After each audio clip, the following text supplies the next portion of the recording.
저는 지금 에베소서 말씀을 가지고 설교를 하고 있습니다.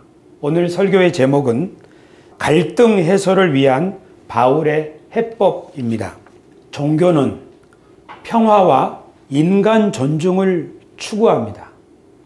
종교가 언제부터 생기기 시작하였는가 하면 전쟁과 갈등으로 말미암아 서로 죽이고 죽이는 일이 반복되기 때문에 이러다가는 우리가 다 죽을지도 모른다 하는 깨달음을, 그런 문제의식을 깨달은 지혜로운 사람들이 우리가 서로를 죽이지 않고 함께 살려면 어떻게 해야 될 것인가 하면서 가르침과 행동을 생각해내고 그것을 하늘로부터 계시를 받아서 우리가 살아갈 수 있는 방법이 무엇인가 하는 길을 깨닫고 그 가르침을 하나씩 쌓은 것, 그것이 종교의 출발점이라고 할 수 있습니다. 성경을 보면 가장 위대한 예언자들이 활동하던 시대, 그때에는 가장 큰 전쟁과 그리고 민족적 사회적 갈등이 있던 시절입니다. 가장 대표적으로는 예레미야나 이사야, 호세야, 아모스 이런 선지자들이 활동하던 시대에 그들은 나라를 잃고 성읍이 무너지고 자기의 남편을 잃고 또 자기의 아내와 딸들을 빼앗기는 그런 극심한 전쟁을 경험한 가운데서 하나님으로부터 계시를 받아서 말씀을 선포했던 사람들입니다. 예수님께서도 예언자들의 가르침을 예수님의 가르침 속에 다시 한번 인용하셨습니다. 예를 들면 나는 자비를 원하고 제사를 원치 아니한다. 이 말씀을 너희가 이해했더라면 무죄한 자를 죄로 정죄하지 아니하였으리라. 이렇게 호세아 선지자의 예언을 인용하셨습니다. 언제 하셨는가? 예수님과 제자들이 안식일 날 밀밭길을 거닐다가 그 중에 어떤 제자들이 밀밭에서 밀 이삭을 손으로 훑어가지고 비벼서 입에다가 넣는 것을 본 바리새인들이 예수님을 향하여 그 제자들을 지적질하는 거죠. 예수님, 당신의 제자들이 안식일에는 일하지 말아라고 했는 이 법을 어겼습니다. 그때 예수님께서 하신 말씀입니다.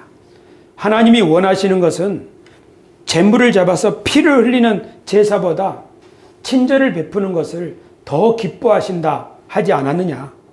저 배고픈 제자들이 밀 이삭을 훑어먹는 것을 보고 너희들이 친절을 베풀 수 있는 기회였다. 얼마나 배고프면 저럴까. 그런데 그것을 율법주의적인 시각으로 지적질한다면 하나님의 마음을 오해하는 것 아니냐. 이렇게 가르치셨습니다. 그뿐 아니라 예물을 하나님 앞에 드리다가 오늘 누구랑 싸웠는데 그 싸운 일이 생각이 나면 예물을 드리기 전에 그 자리에 두고 가서 다툰 형제와 먼저 화해를 하고 하나님 앞에 와서 예물을 드리는 것이 더 중요하다. 그러니까 하나님께 예물을 드리는 것보다 더 중요하고 급한 문제는 서로 화해하는 것이라고 예수님은 가르치셨습니다. 이런 예언자들과 예수님의 가르침을 보면 종교가 더 이상 그 기능을 하지 못할 때 종교를 가지고 있기는 하지만 갈등과 배제와 다툼이 일어나고 있는 사회 속에서 진정한 하나님의 진리가 무엇인가를 가르치는 말씀이요 교훈입니다. 예수님은 그렇게 가르치셨습니다. 심지어 예수님은 원수를 사랑하라 그렇게 가르치시고 자기가 직접 십자가를 지심으로써 자신을 위하여 자기를 못 박는 사람들을 위해서 주여 저들을 용서해 주옵소서 하고 원수 사랑이 무엇인지 직접 몸으로 보여주셨습니다. 예수님의 고난과 십자가의 죽으심 그리고 부활을 보면서 제자들은 하나님이 가장 중요하게 여기시는 것은 예수님처럼 자기 일을 희생하는 거로구나. 이것이 가장 가치 있고 숭고한 일이라는 것을 깨달았습니다. 그래서 기독교는 십자가의 정신을 통해서 온 세상에 퍼지게 되었습니다. 하지만 종교가 그 기능을 제대로 발휘하지 못하면 종교라는 이름으로 또는 하나님의 이름으로 사람들을 배척하고 심지어 죽이는 일도 생기게 됩니다. 그래서 서양이나 동양이나 종교는 필요 없다, 이렇게 생각하는 사람들이 있었습니다. 하나님이 어디 계시냐? 이렇게 되면 사회는 더 문제가 생깁니다. 독일에서 히틀러라고 하는 사람이 600만 명이나 되는 유럽 사람, 특히 유대인들을 죽였습니다. 6만 명도 아니고 600만 명을 몰살시킨 겁니다. 왜 그렇습니까? 절대자 하나님이 계시다고 하는 믿음을 버리는 순간 그런 대량 학살이 일어납니다. 동양에서는 1970년대 중반에 캄보디아에서 폴포트라고 하는 사람이 200만 명이나 되는 캄보디아 사람들을 죽였습니다. 너무너무나 무시무시한 대량 살상입니다. 그 사람은 크메르 루즈라고 하는 공산당의 지도자입니다. 공산주의가 무엇입니까? 신의 존재를 부정하는 극단적 인본주의 사상입니다.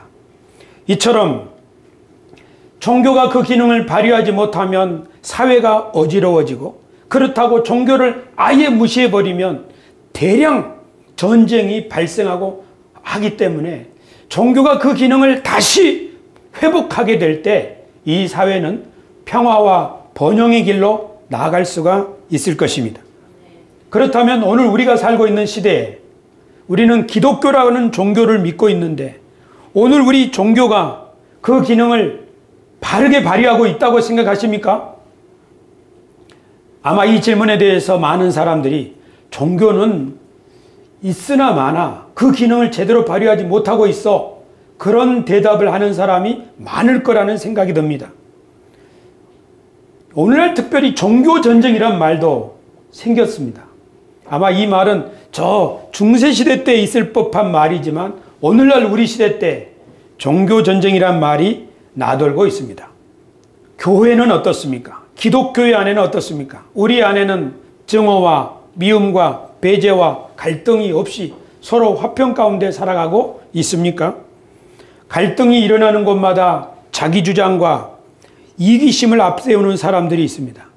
그렇지만 화평과 평화가 일어나는 곳마다 그 속에는 자기를 희생하고 양보하는 미덕을 가진 사람들이 그곳에 있기 때문입니다. 사람이 왜 자기 주장을 하는가 생각해 보았습니다. 사람은 아주 옛날부터 나보다 힘센 사람에게 누군가로부터 이렇게 고난을 당하고 미움을 당하고 배척을 당하고 따돌림을 당한 경험들이 있습니다. 이 가운데 계신 분들 중에 다른 사람으로부터 이런 피해를 받아보지 않은 사람은 한 사람도 없습니다. 그래서 우리 모두는 누가 나를 공격하기 전에 공격할 것 같으면 선제 공격을 하거나, 아니면 저 사람이 나를 공격하지 못하도록 그 자리를 피해버리는 그런 삶을 선택합니다. 그래서 피해버리는 것이지만 사실은 그 사람하고 상종하지 않겠다는 거죠. 그때마다 우리는 우리 마음속에 또 다른 상처가 생깁니다. 교회 안에서도 마찬가지입니다.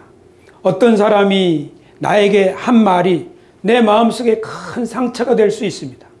어떤 사람이 나에게 한 행동이 내가 잠 못 이룰 만큼 고통스러운 그런 상처가 될 수도 있습니다. 성도들은 어떤 목회자로부터 상처를 입을 수도 있습니다. 그리고 목회자도 성도로부터 상처를 입을 수도 있습니다.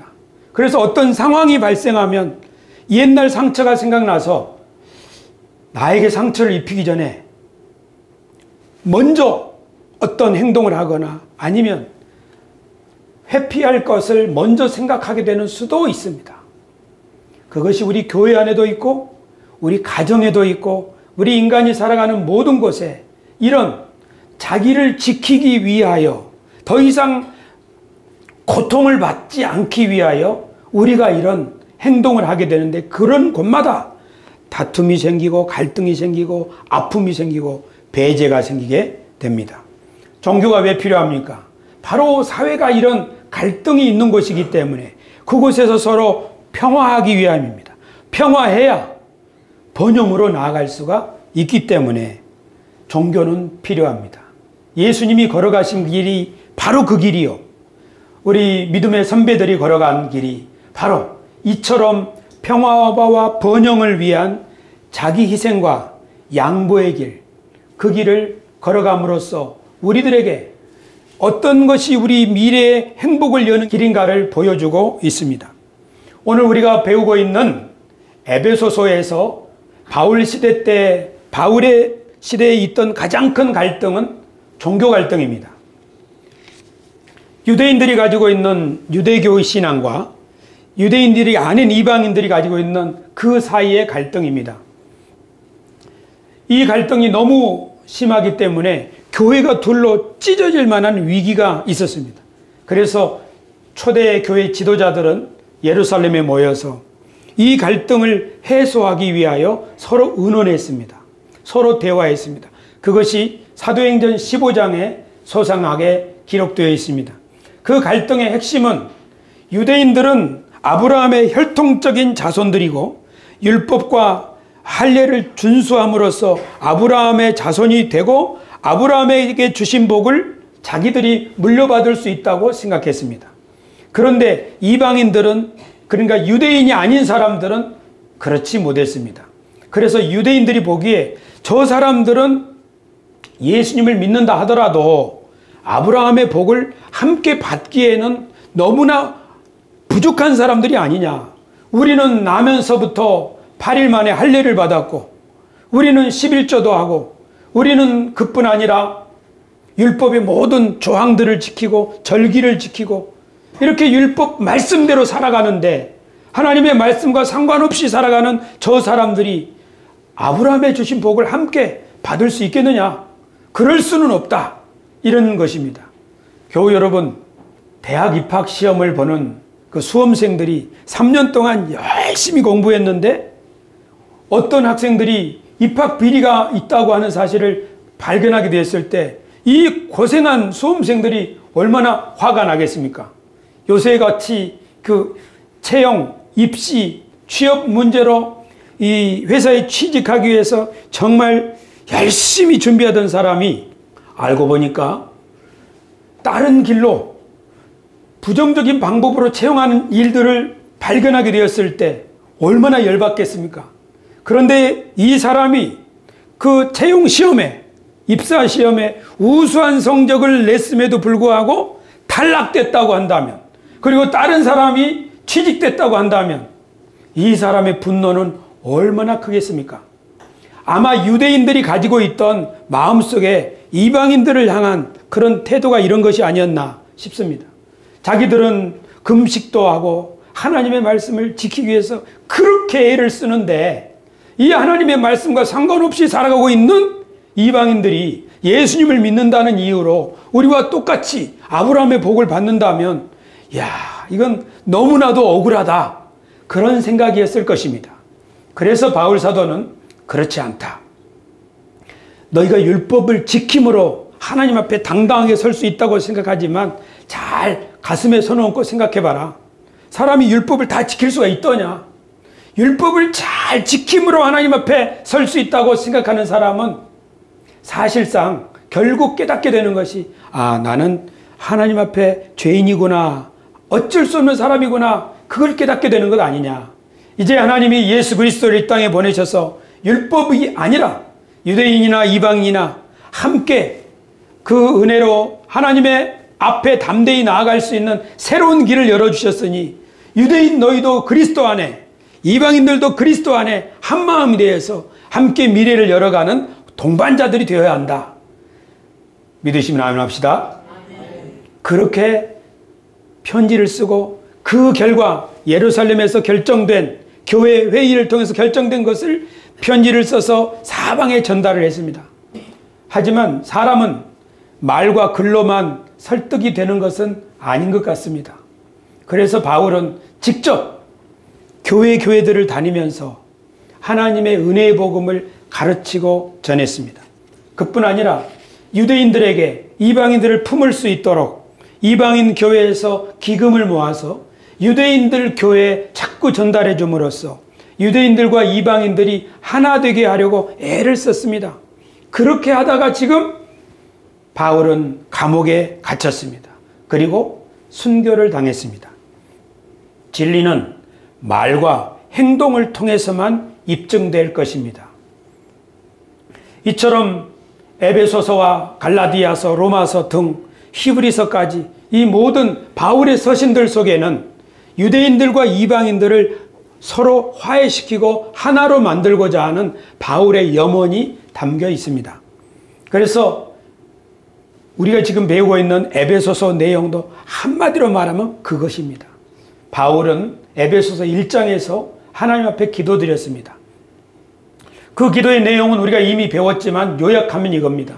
성도 여러분, 여러분이 예수님을 얼마나 잘 믿는지, 서로 얼마나 사랑하는지 들어서 저는 잘 알고 있습니다. 제가 기도할 때마다 하나님께 감사를 드립니다. 그러나 나는 여러분 위해서 더 기도합니다. 여러분들에게 하나님이 지혜와 계시의 영을 주셔서 하나님을 알 수 있게 되기를 바랍니다. 하나님이 여러분을 왜 부르셨는지, 여러분들의 미래에 하나님이 무엇을 준비하셨는지, 그리고 여러분들 가운데서 하나님이 얼마나 큰 능력으로 역사하는지 여러분이 알게 되기를 바랍니다. 이렇게 에베소서 1장 말미에서 기도를 드리고 이 기도 이후에 하나님의 경륜에 대해서 2장, 3장에서 쭉 설명을 합니다. 아까 말씀드린 것처럼 바울이 말하는 하나님의 경륜의 핵심은 유대인과 이방인들이 그리스도 안에서 함께 동반자가 되어 함께 하나님의 미래를 열어가는 것입니다. 그리고 오늘 우리가 읽은 3장, 바울의 두 번째 기도입니다. 바울의 이 두 번째 기도는 이렇게 서로 화목하고 평화를 이루는 방법이 담겨 있는 기도의 내용입니다. 첫째로 3장 14절에서 바울은 하나님 앞에 기도를 이렇게 시작합니다. 하늘과 땅에 있는 모든 족속에게 이름을 주신 아버지께 무릎을 꿇고 기도하노라. 바울이 하나님을 어떻게 부르고 있나요? 하늘과 땅에 있는 모든 족속에게 이름을 주신 아버지라고 말합니다. 이 말씀은 사실 하나님이 누구에게 이름을 준다 할 때는 그것을 다스린다는 뜻입니다. 하나님이 이 궁창을 보시고 하늘이라고 이름을 주셨을 때 하늘을 다스린다는 뜻입니다. 묻을 보시고 육지다 하리라, 육지라 하리라, 육지라고 이름을 주실 때 땅을 하나님이 다스린다는 의미입니다. 하나님이 야곱에게 너는 이제 이스라엘이라 하리라 할 때 내가 이스라엘을 다스리고 책임지고 인도하겠다는 의미가 있습니다. 그러므로 이스라엘 백성들은 아브라함도 그렇고 이스라엘도 그렇고 그 이름을 하나님께로 받은 것이니까 자기들이 하나님의 선민이고 하나님이 자기들에게만 이름을 주셨다고 생각할 수가 있습니다. 하지만 바울은 그렇게 말하지 않습니다. 하늘과 땅에 있는 각 족속에게 이름을 주신 하나님이라고 말합니다. 그러니까 하나님은 모든 족속의 하나님이라는 말입니다. 하나님은 이스라엘만의 하나님이 아닙니다. 나만 특별히 하나님의 선민이다 이렇게 생각하는 사람은 하나님을 가장 잘 모르고 있는 사람입니다. 하나님은 우리 편이다 이렇게 말하는 사람은 하나님을 오해하는 사람입니다. 하나님은 우리 편이 아니라 하나님은 만인의 아버지이십니다. 어떤 가정에 형제들이 있다 합시다. 근데 어떤 형제 중 한 사람이 우리 엄마 아빠는 나만 사랑한다 이렇게 되면 어떻게 되겠습니까? 형제들 사이에 분란이 생기겠죠. 하나님 아버지는 만인의 아버지이십니다. 예수님 믿는 사람의 아버지이기도 하시고 모든 만민의 아버지이십니다. 예수님도 기도를 가르쳐 주실 때 하늘에 계신 나의 아버지 이렇게 기도를 가르쳐 주지 않으시고 하늘에 계신 무슨 아버지요? 우리 아버지라고 기도하라고 가르치셨습니다. 그러므로 우리가 하나님의 특별히 사랑받는 자녀라고 여길 것이 아니라 하나님의 사랑과 은총을 먼저 받아서 이 하나님의 선하심과 인자하심을 이 땅에 있는 모든 형제들과 함께 나누라고, 그것을 공유하라고 부르심을 받은 하나님의 아들들임을 우리는 기억할 때 비로소 우리가 하나님을 아버지라고 부르는 참 자녀들이 될 줄로 믿습니다.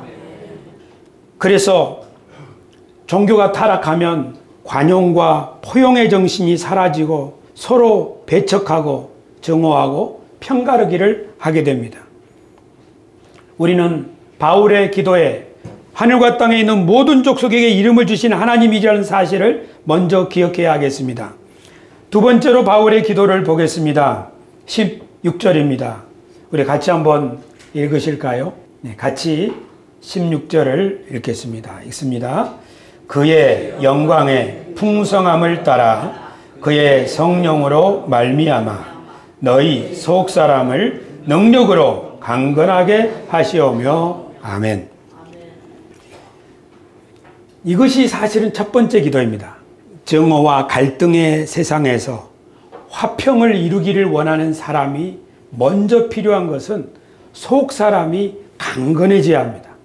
속사람이 연약해지면 이걸 할 수 없어요. 왜냐하면 누구 사이에 증오가 생기든지 아니면 나와 다른 사람 사이에 증오가 생기든지 갈등이 생겼다면 이미 우리는 상처를 받은 것입니다. 그렇기 때문에 상처받은 마음 속에 그 상처를 그대로 받아들인다면 그 다음은 아무것도 할 수 없습니다. 그래서 우리에게 가장 먼저 필요한 것은 하나님의 영광으로, 하나님의 성령의 능력으로 우리 속사람이 강건해지는 것입니다. 바울 사도께서도 복음을 전하다가 얼마나 많이 배척을 당했는지 모릅니다. 동족들로부터 오해를 받고 미움을 받고 심지어 살해 위협을 받기도 했습니다. 한 번은 바울 사도께서 복음을 전하는데 빌립보에서는 매 맞고 감옥에 갇혔지요.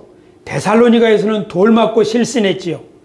그리고 아테네라고 하는 지성의 도시에서는 스스로 지혜롭다고 생각하는 사람들이 바울의 말에 관심을 별로 보이지 않았습니다. 그래서 바울이 돌고 돌아서 고린도에 왔습니다. 고린도에 와서 회당에서 복음을 전할 때 몇몇 사람들이 복음을 받아들였습니다. 그런데 아니나 다를까 거기서도 유대인 동족들이 바울을 미워하며 회당에서 쫓아냈습니다. 바울이 아마 마음속에 심히 갈등이 생겼을 것입니다. 바울이 말하기를 자기 옷의 먼지를 털어버리면서 너희 피가 너희 머리로 돌아갈 것이다. 나는 깨끗하니라. 나는 이방인에게로 가겠다. 무슨 말입니까? 내가 하나님의 복음을 전하러 너희에게 왔지만 이렇게 거절하니 나는 이방인에게로 가겠다. 그리고 그날 밤에 바울이 기도하고 있는데 하나님의 음성이 바울에게 들려옵니다. 두려워하지 말며 침묵하지 말고 말을 하라. 내가 너와 함께 있음에 어떤 사람도 너를 대적하여 해롭게 할 자가 없을 것이다. 그리고 이 성중에 내 백성이 많다. 하나님이 바울에게 고린도에서 두려워하지 말고 말을 해라. 내가 지켜줄 것이다. 이 성에 내 백성이 많다. 거기서 바울이 용기를 내서 하나님의 말씀을 증거했더니 고린도 교회가 우뚝 세워졌습니다. 할렐루야. 바울이 밤중에 고민 가운데 하나님 앞에 기도했겠지요. 그래서 우리가 갈등을 해결하려면 우리 속사람이 강건해져야 하는데 그 속사람이 강건해지려면 하나님께 기도해야 되는 거죠. 지난 금요일 밤에 우리가 기도할 때 하나님께서 우리에게 많은 위로를 주셨습니다. 특히 저에게 많은 위로를 주셨습니다. 그래서 우리 성도들을 끝까지 사랑하는 마음을 제 마음속에 부어주셨습니다. 여러분 사랑하는 자녀들하고 이별한다고 생각해 보십시오. 영원히 이별한다고 생각해 보십시오. 정말 마음에 슬픔이 찾아올 것입니다. 저희 딸을 결혼시킬 때 눈물이 나지 않는 까닭은 월요일마다 다시 와서 저에게 성경 공부를 할 것이기 때문입니다. 그러나 영원히 시집을 보낸다고 한다면 아마 생각이 달라질 것입니다. 갈등을 극복하고 평화를 이루고 화평을 이루기 위해서 가장 먼저 필요한 것은 속 사람이 강건해지는 것입니다. 걱정하지 마라. 내가 너와 함께한다. 이런 하나님의 음성이 우리 속에 들려져서 성령으로 말미암아 우리 속 사람이 강건해질 때 정말 그렇습니까? 그게 필요한 거지요. 두 번째 바울 사도께서 기도한 내용입니다. 17절 말씀입니다. 같이 한번 읽겠습니다. 시작. 믿음으로 말미암아 그리스도께서 너희 마음에 계시게 하시옵고. 아멘. 거기까지 보겠습니다. 평화와 번영으로 가는 길에는 장애물이 많습니다. 우리 교회가 부흥으로 가는 길에도 장애물이 많이 있습니다. 우리가 만나는 가장 큰 장애물은 나와 다른 생각을 가진 사람들로부터 받는 오해와 비방입니다. 근데 사실은 그게 오해가 아닐 수도 있습니다. 그러니까 유대인들이 바울을 향해서 이 사람은 위험한 사람이다 이렇게 생각하는 것은 유대인들의 이 생각의 체계 안에서는 그럴 수밖에 없습니다. 특별히 바울을 미워하는 게 아닙니다. 유대인들이 그렇게 생각하고 있기 때문인 것입니다. 그러나 나와 반대되는 생각을 가진 사람으로부터 그런 말을 들을 때 우리 마음속에 분노가 생기고 좌절감이 들기도 합니다. 그래서 내 속에 있는 자아가 내 목소리를 내려고 하는 거죠. 그때 필요한 것이 예수님이 내 안에 사시는 것입니다. 내가 사는 것이 아니라 예수님이 내 안에 사시는 것입니다. 바울 사도께서 이제는 내가 사는 것이 아니라 그리스도께서 사신다. 예수님이 내 안에 사시도록 해드리는 것, 그것이 필요합니다. 예수님이 내 안에 사시는 삶은 한마디로 나를 초월하는 삶이라고 말할 수 있습니다. 나를 초월하는 삶, 이것이 모든 종교의 핵심입니다. 사람이 하나님을 뵈려면 히브리서 12장에 모든 사람과 더불어 화평함과 거룩함을 좇으라. 이것이 없이는 아무도 하나님을 볼 수 없느니라. 뭔 말입니까? 원수지지 말고 서로 화목해야만 하나님을 볼 수 있다는 말입니다. 그런데 성경에 이런 원수진 사람이 있습니다. 그 사람은 형제 간의 원수가 졌습니다. 한 사람은 야곱이고 한 사람은 에서입니다. 야곱은 형 에서의 장자의 축복을 가로챘습니다. 그리고 형 에서는 20년 동안 야곱을 보지 않고 이놈을 죽이겠다고 칼을 갈고 있습니다. 그리고 야곱이 20년 만에 객지 생활을 하다가 드디어 하나님의 뜻을 받들어 고향으로 돌아오는 길입니다. 이제 고향에 가면 형이 죽일 텐데, 그런데 소문에 의하면 형이 400명의 장정을 데리고 자기를 기다리고 있다고 합니다. 아니, 자기를 잡으러 오고 있다고 합니다. 야곱은 이제 큰일 났구나 해서 종들 자기 재산을 제일 앞에 보내고 세 대로 나누어서 보내고 자기는 제일 뒤에 남아서 야복강가에서 하나님 앞에 기도합니다. 하나님 살려주십시오. 형이 나를 죽인다고 합니다. 그때 그 강가에서 자기 목숨을 걸고 하나님과 씨름을 하면서 하나님께 기도하던 그 야곱을 하나님께서는 환도뼈를 위골시키셨습니다. 말하자면 뼈를 부러뜨린 거죠. 야곱은 뼈가 부러지면서 그 큰 고통을 겪으면서 아마 이랬겠죠. 아야! 그러고 나서 그 아침에 해가 떴는데 하나님이 얼굴을 비춰주는 것 같아요. 내가 정말 망나니로 살았구나. 내가 형을 너무 고통스럽게 했구나. 그러고는 이제 갑니다. 달릴 수도 없어요. 왜냐하면 다리가 위골되었기 때문에. 그리고 밤새 이 강가에서 기도했기 때문에 몸도 엉망이겠죠. 형이 나를 죽이려면 죽이라고 해라. 그러나 형을 만나야 되겠다. 이제 죽느냐 사느냐의 문제가 아니라, 살고 죽고의 문제가 아니라 형을 만나야 되겠다. 형과의 원한을 풀어야 되겠다. 야곱이 야복강에서 새로운 사람으로 지금 거듭나는 겁니다. 자기를 초월하는 겁니다. 그리고 거기서 극적인 화해가 일어났습니다. 자기 몸을 던지는 거지요. 더 이상 선제 공격하지 않겠다. 더 이상 나를 방어하지 않겠다. 더 이상 도망가지 않겠다. 나는 형의 손에 내 목숨을 바친다. 사실은 하나님께 자신을 드린 것일 겁니다. 바로 거기서 철천지 원수가 극적인 화해를 이루게 되었습니다. 교우 여러분, 우리도 살다 보면 이런 경험을 하는 때가 있지요. 그래, 죽으냐 사느냐 그게 문제가 아니다. 이제는 주님, 온전히 주님께 맡깁니다. 조금 전까지는 내가 살기 위해서 너무나 고통스러웠는데 이제는 하나님 앞에 내 모든 것을 맡겼습니다. 그랬더니 더 이상 내 고민이 아니에요. 그 순간 바로 나를 초월하게 되는 것입니다. 이것이 종교의 핵심이고 가장 소중한 경험입니다. 이 경험들이 우리들의 가로막힌 담을 허물게 하는 것입니다. 종교학자 카렌 암스트롱이 자기 초월의 순간, 이 황홀한 순간에 대해서 이렇게 기록했습니다. 예를 들어 우리가 동료, 형제나 자매, 적국에 관하여 무언가 적대적인 이야기를 하려는 유혹을 느낄 때마다 만일 남이 우리에게 그런 이야기를 하면 기분이 어떨지 생각하고 참는다면 그 순간 우리는 모두 자신을 넘어서는 것이다. 자기 초월의 순간이다. 그런 태도가 습관이 되면 이 사람들은 항상 엑스타시스, 황홀을 경험할 수 있다.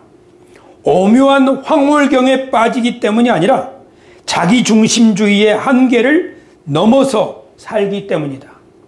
그래서 우리 교회에서 기도하시는 분들이 겪는 경험이 이겁니다. 그 가정의 문제든 재물의 문제든 인간관계의 문제든 하나님 앞에 살려달라고 몸부림치면서 기도하다가 어느 순간이 되면 더 이상 그게 문제가 아닌 거예요. 아, 내가 문제였구나. 나를 하나님께 바쳐야겠다. 아니, 나를 그 사람에게 바쳐야겠다. 그 사람을 위해서 죽어도 좋다. 그런 경험을 하게 하는 것, 그것이 종교의 가장 소중한 체험입니다.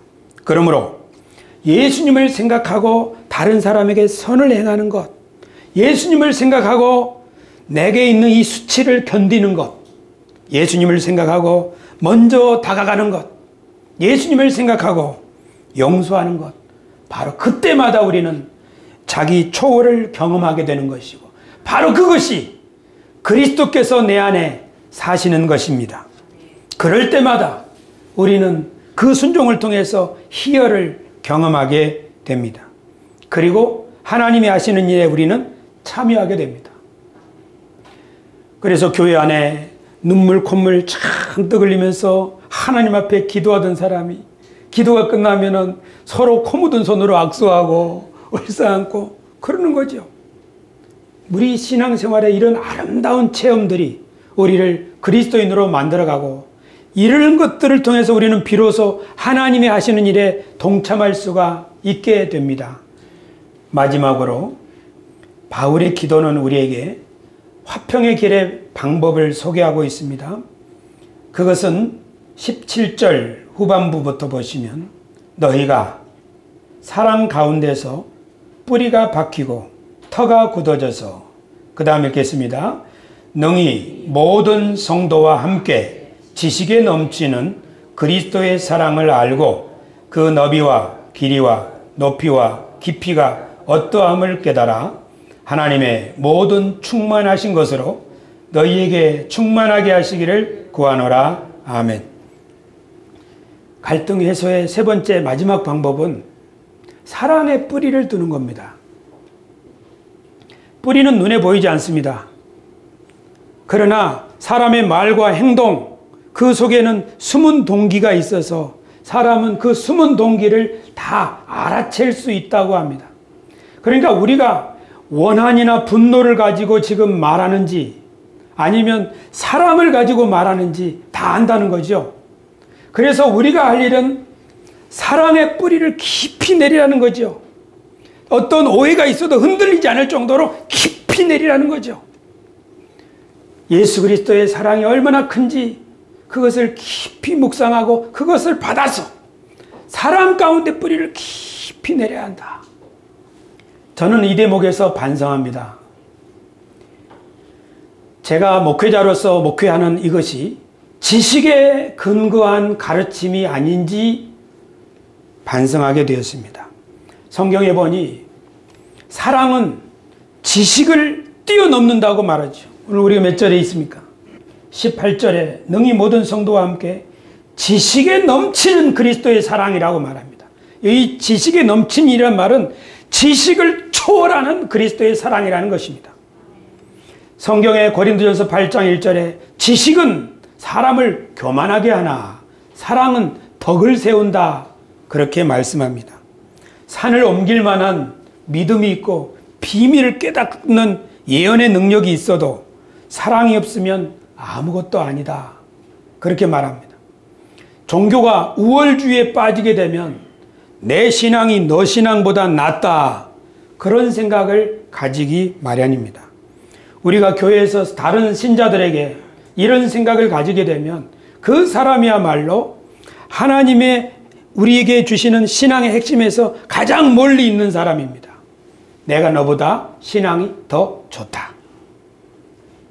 저는 성경을 관통하는 하나님의 뜻, 그것을 하나님의 경륜이라고 이해하고 열심히 연구했습니다. 그리고 그것을 깨닫지 못했기 때문에 방황했던 저의 과거를 아쉬워하면서 현재 그것을 잘 이해하고 있지 못한 것처럼 보이는 사람들을 볼 때 마음에 안타까움이 생겼습니다. 그리고 때때로 저는 지적 우월감에 빠져 그것도 모르는 사람들이라고 비판하는 마음이 제 속에 있다는 사실을 다시 한번 발견하게 되었습니다. 최근에 우리 교회에서 일어나고 있는 여러 갈등의 원인이 제가 이런 식으로 목회를 하기 때문에 생긴 것이 아닌가 하고 저는 반성을 하고 있습니다. 그래서 지식을 초월하는 그리스도의 사랑을 이해하고 그것을 선언하고 실천하는 목회를 하는 것이 필요하겠구나 하는 것을 다시 한번 마음에 새롭게 새겨봅니다. 그리스도의 사랑이 얼마나 깊은지, 얼마나 넓은지, 바울 사도께서 그 사랑이 얼마나 넓은지, 얼마나 많은 사람들을 포용할 수 있는지 생각하라고 했을 것입니다. 그 사랑이 얼마나 긴지, 얼마나 하나님이 오래 참으시는지 그 사랑의 길이를 생각하라고 했을 것입니다. 그 사랑이 얼마나 높은지 저 하늘에까지 닿는 그리스도의 사랑을 기억하라고 했을 것입니다. 그 사랑이 얼마나 깊은지 음부에까지 내려갈 수 있는 그리스도의 사랑을 기억하라고 했을 것입니다. 우리들이 이 그리스도의 사랑을 깊이 묵상하고 그 사랑을 우리 마음속에 새기고 한다면 우리도 하나님이 우리에게 주시는 평화와 화목의 미래, 번영의 미래를 열어갈 수가 있을 것입니다. 오늘 우리는 성찬식을 합니다. 성찬식은 사실 한 떡을 먹는 겁니다. 집에서 같이 밥 먹는 사람을 식구라고 하지 않아요. 그래서 우리가 교회에서 한 떡을 먹는다는 것은 우리는 한 몸이고 한 식구다, 이런 뜻입니다. 그러니 하나님이 주신 그 은혜와 사랑 안에서 우리가 서로 사랑하면서 2019년을 살아간다면 지식이 아닌 지식을 뛰어넘는 하나님의 사랑이 우리 교회를 지적으로나 정적으로나 의지적으로나 그리고 마음의 동기나 추구에 있어서 건강한 하나님의 교회로 세워갈 수 있을 줄로 믿습니다. 부족하지만 여러분들이 저를 많이 참아주셔서 감사합니다. 그리고 지금도 부족하고 앞으로도 부족할 겁니다. 사람은 많이 실수를 하는 것 같아요. 사람은 사람으로 산다는 것은 다른 사람에게 폐를 끼친다는 것이다. 그러니까 우리가 폐를 끼치는 것을 용납하는 것, 그것이 진짜 사람으로 사는 것입니다. 그러니까 폐 끼치는 것을 너무 부담스러워하지는 말되 조심해야죠. 하지만 다른 사람이 나에게 폐 끼치는 것에 대해서 아량으로 품고 살아가노라면 우리 둘 사이에 이 폐 끼치는 일들로 말미암아 더 아름다운 미래가 열리지 않겠습니까? 이런 교회를 함께 만들어 갑시다. 기도하겠습니다.